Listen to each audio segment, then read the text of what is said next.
If you're listening to this podcast, it means you're ready, no, more than ready, to have a major breakthrough in your business. You're hungry for change and you're hungry for growth, and that's why you're feeding your mind right now with all this valuable information. But to drive those changes, to be really smart about what you're doing and to make the right choices before you take massive action, you need help from someone who's been there, someone who's going to coach you through it, even just someone to get you started on your journey. That's why Tony Robbins is offering a free one-to-one business strategy session from one of his top business coaches, a $600 value, completely free, no strings attached. That's right, if you're listening right now, you can go to tonyrobbins.com/CEO and sign up for a free session with a member of Tony's team who's helped business owners like yourself overcome their obstacles and set them on the path to success.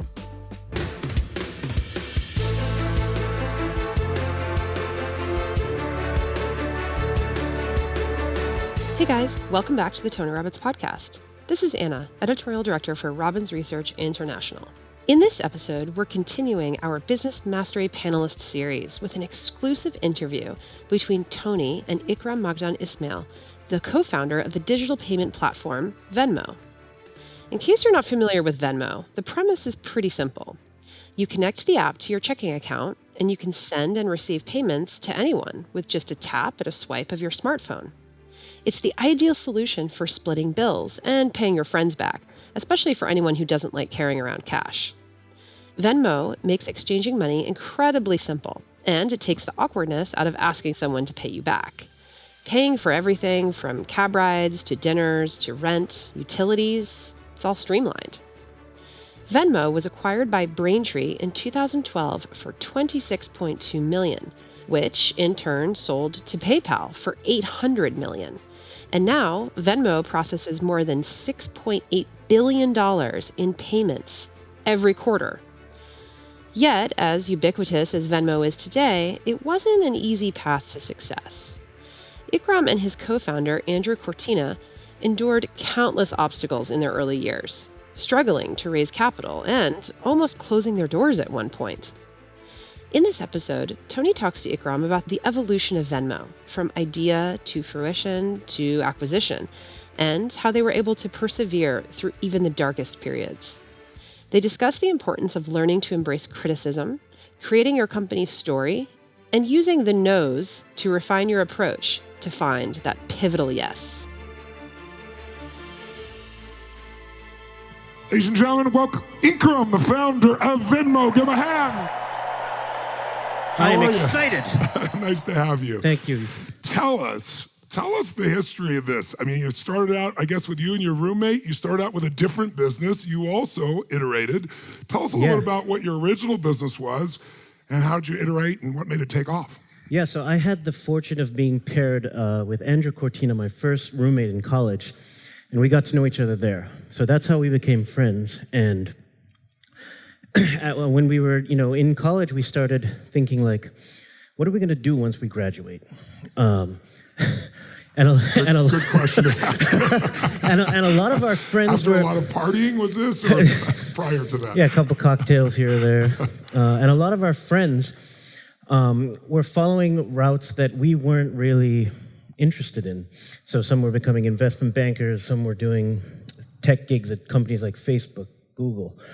And for some reason, it wasn't calling us. And it was difficult then to be among a group of people in school, all doing one thing. And for us to kind of say, like, we got to stay true to ourselves here. Let's not chase something that we're really not passionate about. So it really ended up being me and Kortina at the end of 4 years, looking at each other saying, what are we going to do? Because everyone else has a job.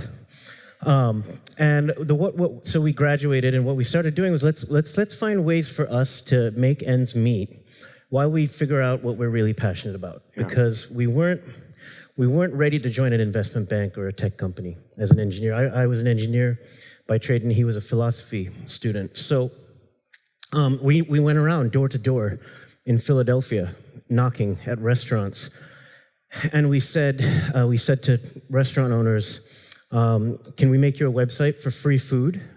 Because that was one of our necessities, or $200. And that's how we started paying our rent month to month. We were literally living paycheck to paycheck.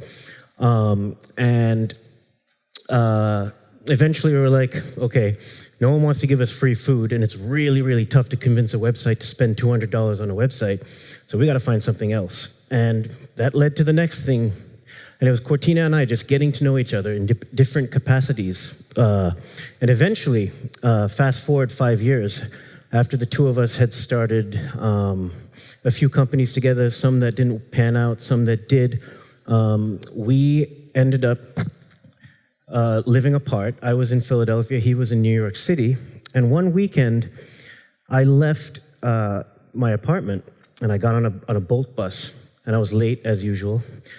So I ran out the door without my wallet. And I'm sure we all do this. We have our phones attached to us all the time. So I had a BlackBerry at the time, and so did Kortina. Somehow I kept my wallet. I left my wallet in the apartment, ran out, caught the bus, but I had my phone. And then I'm thinking like, oh man, Kortina's gonna have to cover the entire weekend in New York City, which is not cheap. But I was like, I knew he would be slightly frustrated by this because I tend to be forgetful sometimes. I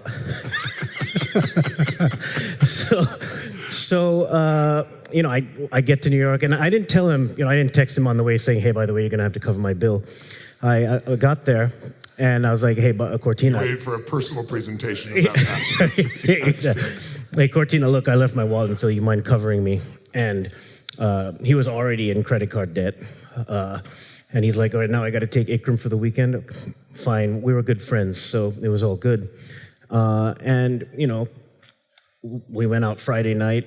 We went out Saturday night, and I'm standing there, not paying for anything, and Kortina's just swiping his card and kind of giving me this quirky grin every time he would swipe. And I'm thinking, man, this is a little awkward, but he's my best friend, so we're cool. But I think everyone has a limit. So Sunday comes along, and it's like now I'm about to catch I'm about to catch my bus back home, and it's like that final bill, and the question has yet to come. He's like, so Iqram, when are you going to pay me back? I know that's what's going on in the back of his head. And look, normally, and even nowadays when we hang out, since we are fortunate enough to take care of each other from time to time, we're not that pressed for it. But at the time, we were 27 years old, and we'd been working startups all our life. So his tension was not towards me; it was and really he wanted to be able to cover me because we were good friends. His tension was, I just need my money. Yeah. So then the bill came, and there was this kind of awkward silence between the two of us. The waiter puts the check down on the table, and I look at Kortina. He knows what I'm thinking, and he's like, he pulls the credit card out, puts it down, and I'm like, thanks, man. And we hand it to the waiter.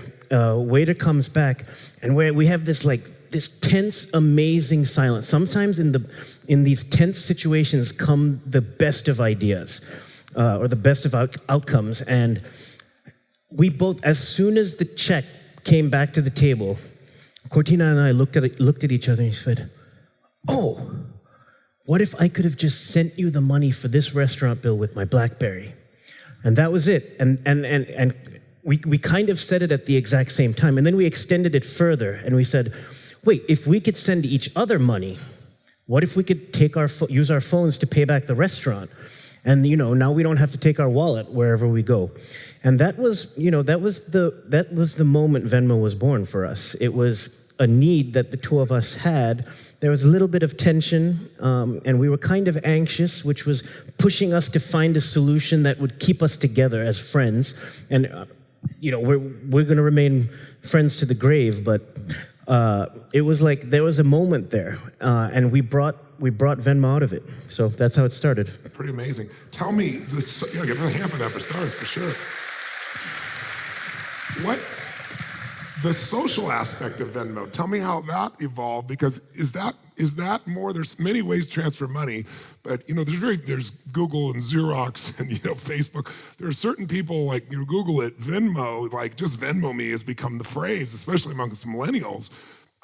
Tell me a little bit, I want to know both about the name out of curiosity, but first I want to hear about the social side, because as a non-millennial, to me, it's like horrifying to think someone's going to publish all their financial components and share it, and yet for a different generation, it's a very different experience. Tell me about the social, how you came across it, and is it really the glue that separates you? Tell me about your personal views of that. He just teed me up for a hole-in-one. Good. So there's a man back there, Matt DiPasquale, okay, and one of the things I have to say is, when we were starting Venmo, had no idea of what was taking place here, the energy, the incredible amounts of creativity and excitement and positivity. Our third engineer, among the first 5, joined our team, and one of the things that he drilled into us was success leaves clues. Yes. And this was a line that was inspired by you. Yes. So... Actually, my teacher, Jim Rohn. And that's what actually stemmed, that was the origination of the discussion around how can we leverage what's already taking place in today's time. Yes. Because before Venmo, there was PayPal. Yes, exactly. And before PayPal, there was cash. What a concept. And maybe some in-betweens. There still is cash. They're probably always built in. Now in the future, we've got Bitcoin. But so we actually leveraged that principle, success leaves clues, and it allowed us to have a conversation around what are the popular apps today doing that are causing a new kind of social dynamic. And we started looking at things like, so instead of looking at apps like PayPal or Bank of America or Chase or QuickPay, we were looking at apps that our friends were using. So Instagram, not Instagram, Instagram wasn't even around, but Facebook, yes. Twitter. Yes. Those were the apps that we were studying. And we were saying to ourselves, like, what's the difference between sharing something on Venmo and sharing something on Twitter or Facebook? The only real difference is when you post something on Facebook, you don't include a dollar amount. Okay, so let's learn from that. What if we made it so that when you made a payment on Venmo, you don't share the dollar amount, but you could leave a quirky, fun little note about what you did, because you're using Venmo when you're out with your friends anyway, and this is a way to catalog a memory that you can look back on in life. The other day, there was a record producer talking to me about how they made this hit, this Billboard Top 10 called Caroline, and he was telling me a story about how he would go back to his Venmo feed just as they were, looking at things, like as they were buying things to get the song up and running. So the microphone, they look back and they say, this is when we bought the microphone, and this is what we said at the time. Wow, history. The In-N-Out burger, that's where they were eating, and you get this record of your life, and it's very much like Twitter or Facebook, except we don't share the dollar amount. So. And how long did it take before it took off? Give us a little bit of the history from the time you began, how long before it really took off, and tell us where the name come from. Was it designed specifically for a purpose? So the name is a combination of vendor mobile, Venmo. Okay. And initially we had this idea, we had the notion of, food trucks and places could also accept Venmo. Yes. So that's how we got the name. It was available on GoDaddy for, $9 a year. So that was we were grateful for that. It's one of those lucky moments. And then how long did it take to take off? I think it still has a long way to go, but it took about 3 years of arduous work for it to finally get to the point where the people that I was introducing Venmo to were like, okay, this makes sense and it fits into my life. Or they were already in a place where they were using it with friends. Right. But those the first year was me pulling out my credit card when I was at dinner with friends and forcing them to pay me back with Venmo. And I almost I would guilt trip them. I'd say, look, if you don't pay me back with Venmo, don't pay me back. And they'd look at me and they're like, all right, Iqram, you're going to do this again? And I'm racking up, mounds of debt with Chase. Thank you, Chase. And so the first year was a lot of that. And I mean, there was a lot of okay, you and Kortina, you guys are going to get our credit card information, our bank account, and then... that was my next question. At that stage, it's different today. How did you get over the trust factor of giving you that kind of information? This was another value point of making it so that people could share their payments with each other. So we realized early on as a startup, it was going to be very difficult for us to compete with the level of security that someone like Chase or Bank of America offered. Yes. They have compliance teams. They have lots of diligence going on with every customer that gets onboarded. For us, we were like, well, if we can show you other, people that using Venmo, then you're more likely to trust it without us having to have full compliance in place. So when you open the app and you see a feed of your friends using Venmo, and you're like, hey, find your friends. These are the people that you could use Venmo with when you go out and about. You're like, oh yeah, you know what? If Joe is using Venmo and Joe's my friend, I guess he trusts it. I trust it too. Interesting. Wow. What a great spiraling effect for something that would be very difficult normally. Yeah, that played a big role, I would say, looking back. You sold the company for $26 million, stayed on board from what I understood, and then it was sold later to Braintree, I think, for $800 million. Tell me, you stayed on for what period? What made you decide to sell? Tell us a little bit about that, because that's a tough thing for entrepreneurs. Yeah. And how many years into it was it? Okay, so our first acquisition with Braintree was about 3.5 years into us having the first version of Venmo, and that was. How big were you at that time? Like how many members did you have?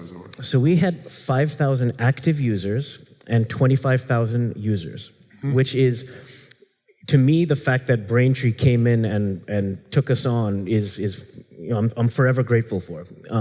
But the story goes like this, and it was probably one of the darkest times that I've ever encountered and Venmo encountered, because when we were 3 months before Venmo was 3 months before Venmo got acquired by Braintree, we realized that we were spending exponentially compared to any sort of revenue that we were creating.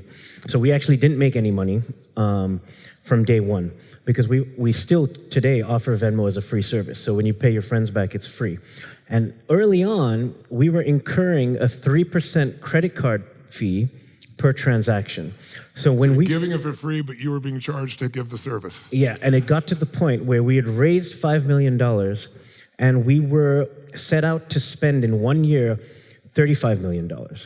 Now think about that. Now that's one of those you don't do it again, but glad we did it then. Explain that math to us. How you kept going. Yeah, I want to know. We were naive. And sometimes that works to your advantage, because the reason a lot of people weren't getting into payments is because it's so expensive. But we were two guys that just needed a way to pay each other back, and that's all we cared about. And that as long as our friends were paying us back, we were paying them back. We weren't really worried about the other details. But lo and behold, now we're growing from a basement startup to.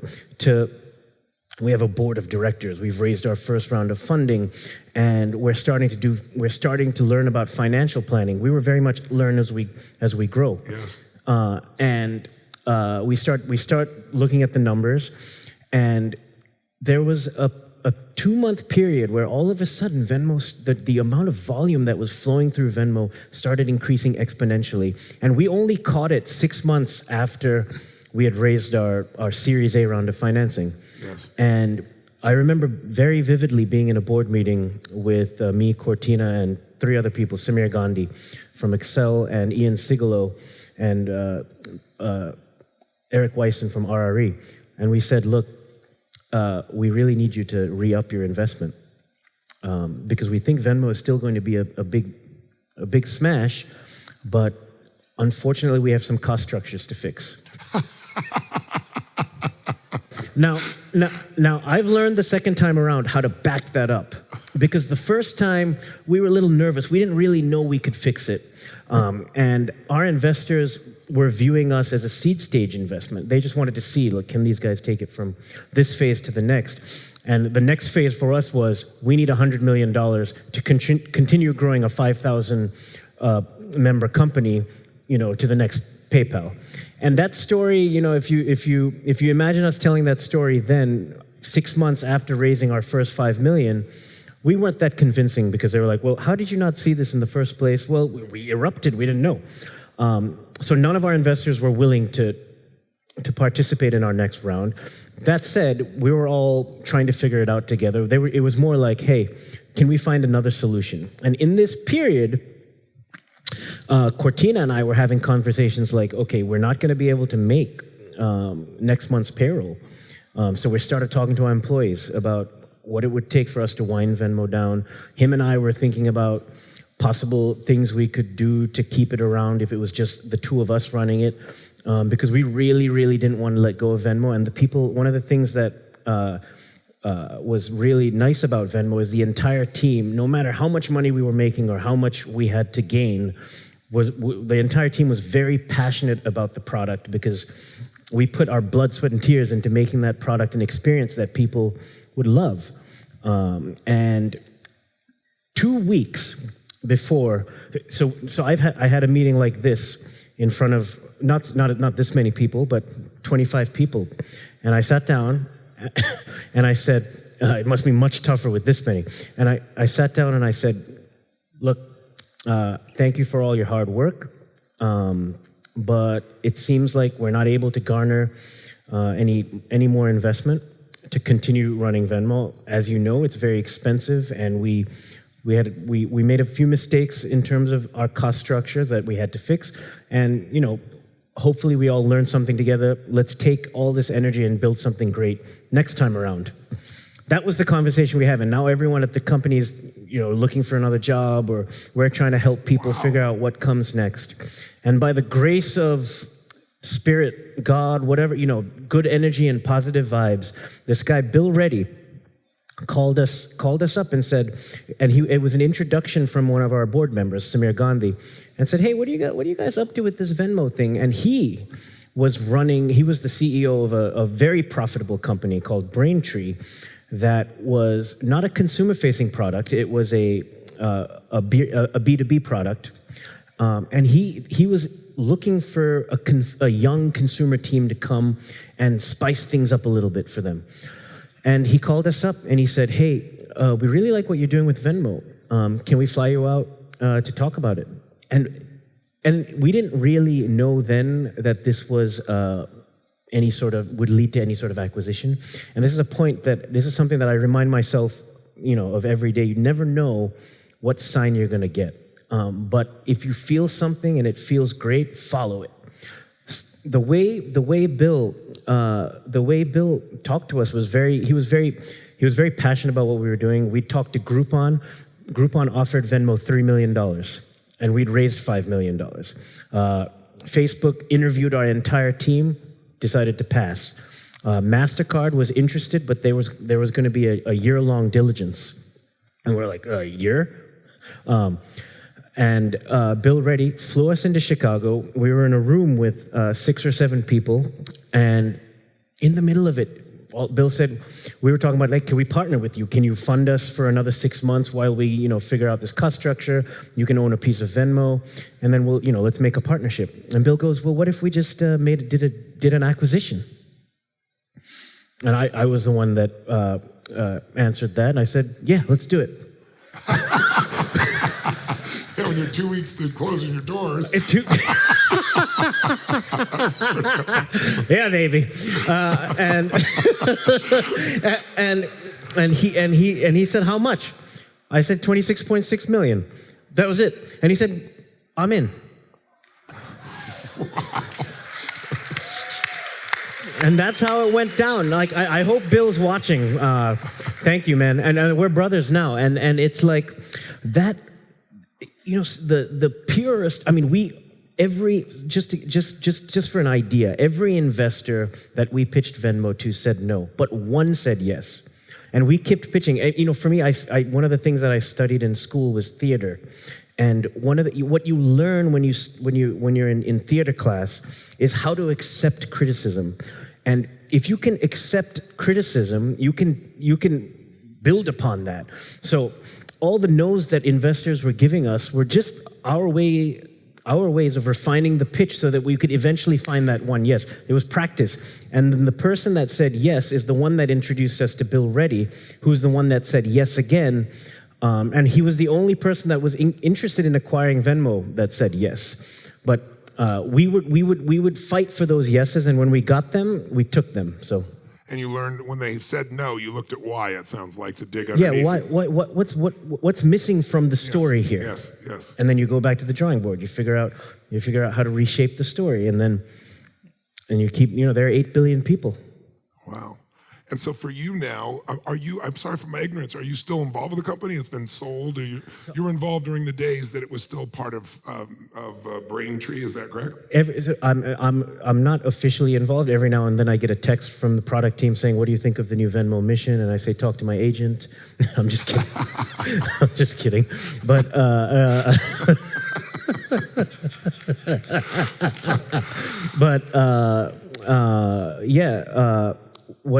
What I'm doing now is I'm a cheerleader. I hope Venmo is here as long as I'm and beyond. So that's beautiful. Let's have a big hand for Iqram. The Tony Robbins Podcast is directed and hosted by Tony Robbins. Anna York is our editorial director and occasional host. Our executive producer is Carrie Song. Jamie Carvajal and Adriel De La Torre are our digital editors. Special thanks to Mary Buckheit and Diane Adcock for their creative review.